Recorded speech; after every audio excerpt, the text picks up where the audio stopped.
c5.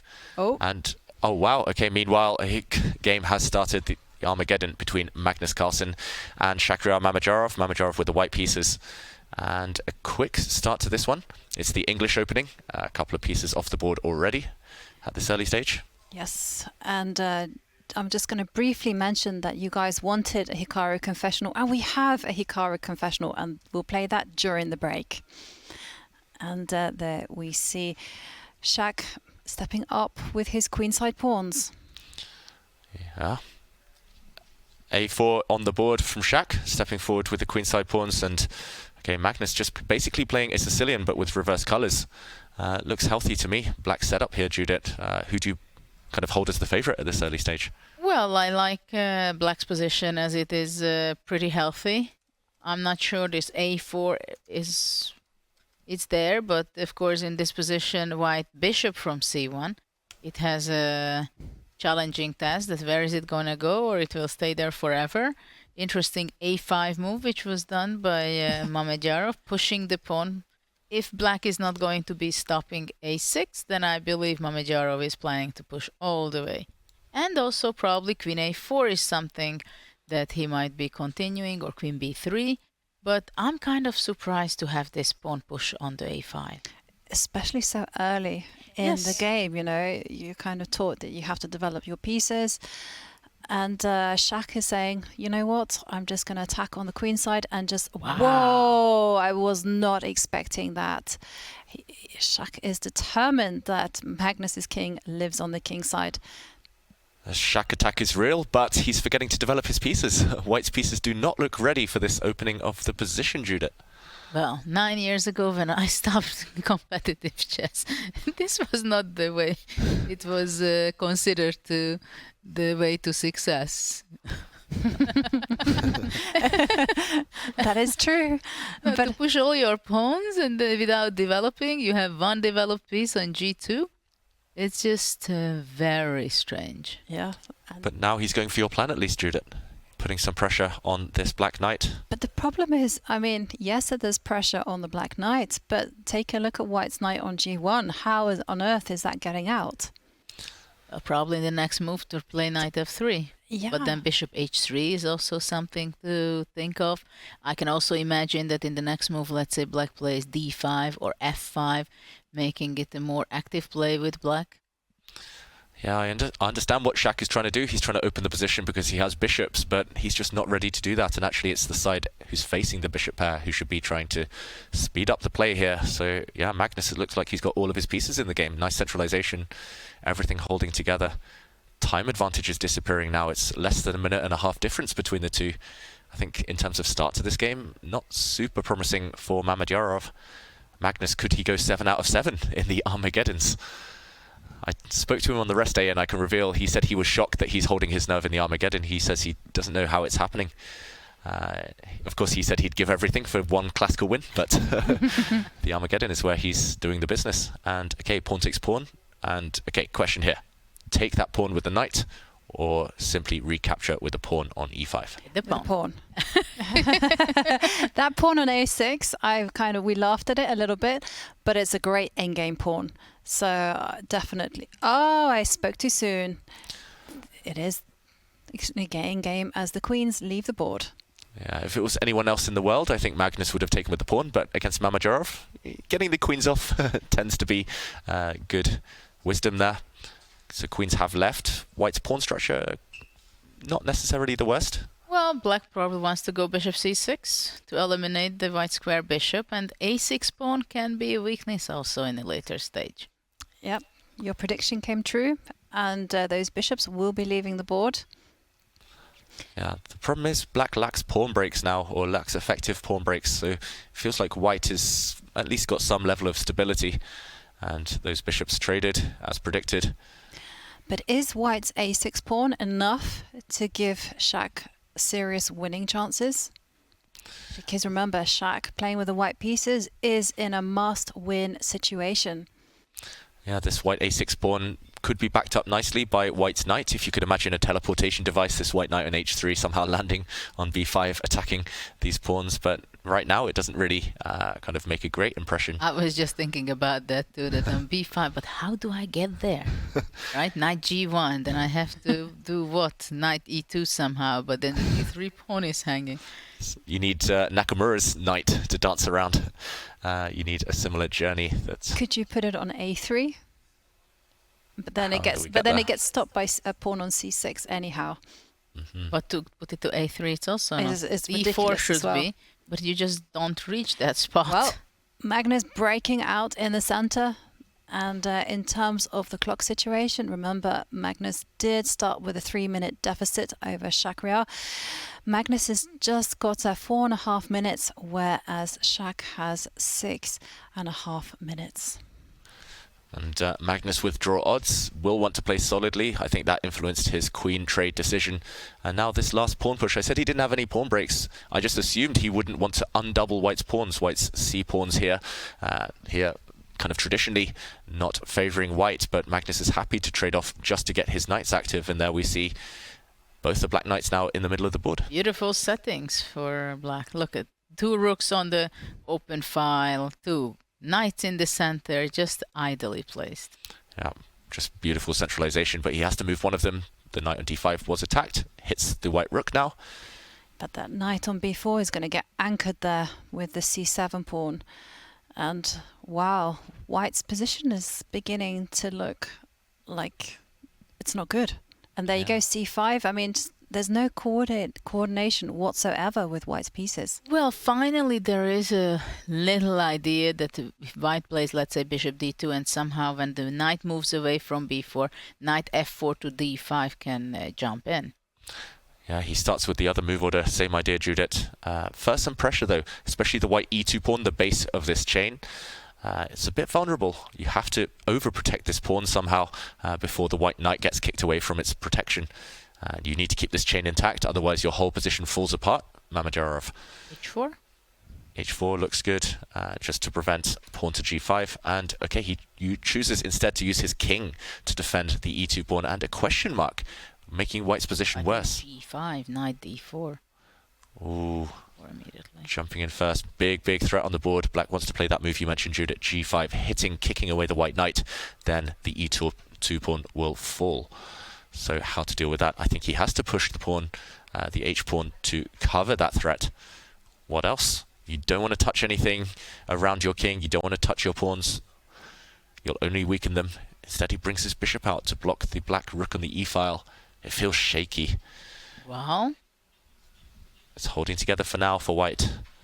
well, knight bc2 would be provoking, and White would have to take on d4 for sure. But now maybe just knight moves away to f5, for example. Though after that already bishop goes back to d2. If the black knight from the center ever moves, then White will step back and try to eliminate this piece. Is it too rough if black goes rook e3 and g5? Wow. Sacrificing here, Judith. No fear at all. Rook takes bishop. On the board. Wow. That would not have even been on my radar, sacrificing in an endgame, but the whole idea is tactical. He's going to break apart White's pawn chain once he's kicked the knight away. And Magnus looks up at the screen. The evaluation bar doesn't react, meaning this sacrifice is well justified. And Magnus looking pretty happy there on the camera, you've got to say, looking away as if he's just kind of proud of his move, proud of his idea. Looks nice, gotta admit. Yes, it certainly looks nice. And bearing in mind that Shak is in a must-win situation and his white rooks are just not coordinating well. Knight has to move, the e2 pawn will drop, and then Shak just has to get on with the job of relocating the rook on a4, which is doing nothing. Yeah, where to put that knight? That's the first question. Does he centralize it, potentially at the cost of a pawn? I think knight d5 is the only move for White. Ooh, he hesitated there, Mamedyarov. That knight, is it going to get ignored? Is it going to get captured? Magnus gives a check. The white king, where to go now? He has to go back, I think, all the way to g1. Oof.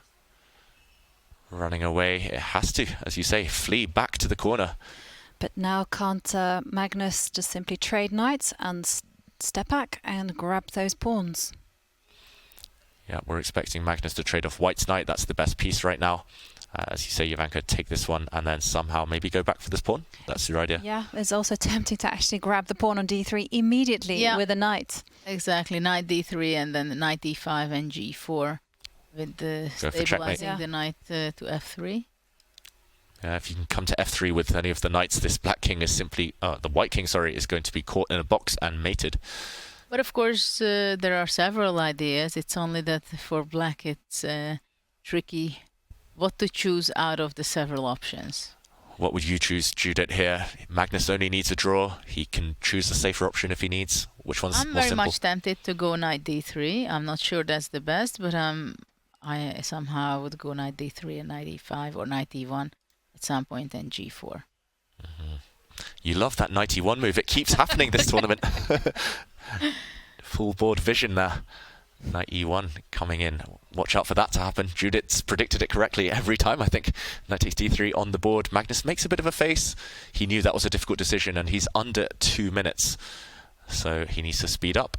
What's Mamedyarov going to do to complicate the issue? This white rook on a4, as you said, Jovanka, just worst placed piece on the board. Where to go? What to do? Not easy. It's certainly not easy, and also you have to bear in mind that black has ideas of anchoring a knight on f3, and that would be curtains for the white king. I was looking at moves like knight e5, trying to get the knight immediately in with check. Yeah, looks very powerful as well. Yeah, and okay, I mean white's only move is actually to try and trade off rooks. And that's going to be a very difficult job as well. Well, now white's only plan can be that after knight e5, he goes rook f2. Black's knights are so beautiful right now. Magnus will be reluctant to move them, but he really has to speed up. He's got about 1 minute 10 seconds now, and it's still 12, 13 moves before he gets any increment at all. So he has to make minimum 12 or 13 moves in 1 minute, and he's looking away from the board. What's this? He needs to hurry up. It's going to be physically difficult. He's playing g4 immediately. Well, this allows knight f6 check, grabbing a pawn. Yeah, the knight can check and take this pawn next move. But this would lead maybe to a draw, because after check, king goes out, knight to g4. I think black goes h5. Yeah, white's knight is kicked all the way back. And if knight f2, then knight f3 and knight e1, some kind of perpetuate check. But the problem is knight f3 is such a serious threat. If the black knight arrives there, then you have checkmating ideas with the rook taking h2. Massive threat on the board. Mamedyarov under 3 minutes now has to deal with this one. I think I would just give this check now and just hope to survive. If you don't have any options as Mamedyarov, you should just try and play quickly, not give Magnus time to think. Calculation needs to be done, of course.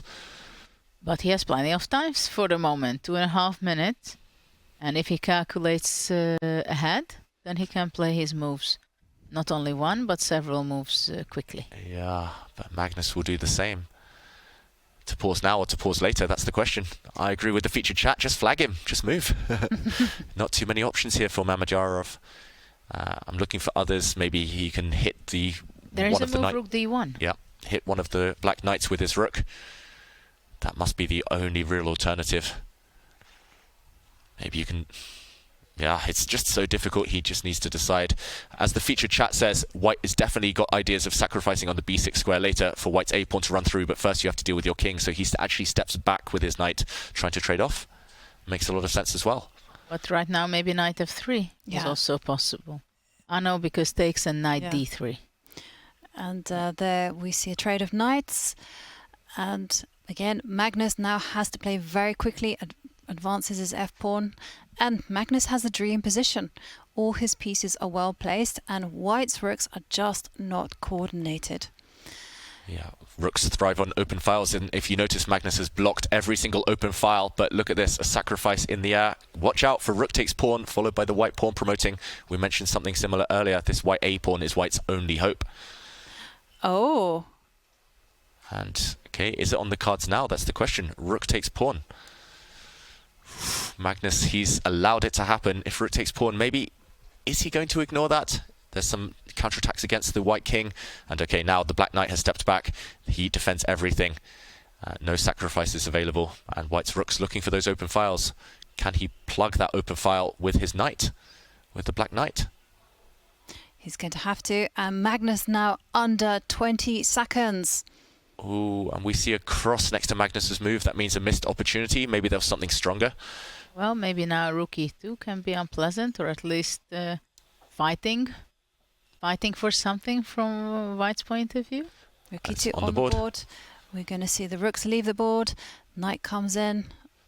Yeah, and Black's Knight has lost a lot of power with that trade of rooks. Now it's going to be incredibly tough to stop White's Rook from infiltrating later, but he's using his king, Magnus, aggressively. It's going to be a race, simply. And who's ahead here? Black's pawn's running. Well, Black's pawn is really running. But the A pawn is so close. Well, White's Rook has to get greedy here, simply has to capture the pawn and hope for the best. Shaq's being accurate so far, as mentioned there in the feature chat, but is it enough to win? Black's pawns are so fast. Yeah, but after c2, yeah, this was a smart move, I believe. Very smart. Covering the promotion square, so now Black will simply threaten to push his pawn. It might cost White his rook, unless now he abandons the defense of his A pawn. 7 seconds for Black. yeah. Magnus, he's got a 1 second increment now, but that's no luxury. It's not enough 1 second over the board. Okay. White's going to move his rook. Very tricky position. What's he played? Rook c2, but that gives up the a6 pawn. Gives up the a6 pawn, and look, his pawns are running now. Shaq looks away, even at the cost of the Black Knight. Magnus is going to win the game. The pawn's too strong.